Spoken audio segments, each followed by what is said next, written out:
আমরা এখন তামিলনাড়ু থেকে তেঁতুল পাড়তে এসেছি, একটা জায়গা, এটা রেলের জায়গা, নাগাল পাচ্ছি না আমি।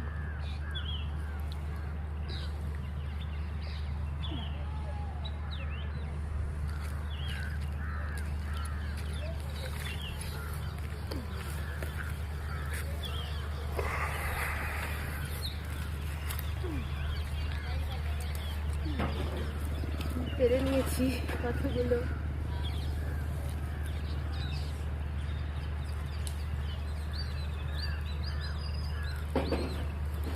ওই ডালটা ধরো, হ্যাঁ ওই ডালটা ধরো, ওইটা ছেড়ে দাও, বা হাতেরটা ছেড়ে দাও। আরে বাবাতে তো না ধরলে হবে না।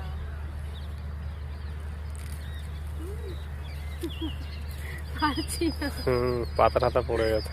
এগুলো পেয়েছি, তোমাকে লাগবে, এগুলো কাঁচা কাঁচা তো। সব কাঁচা।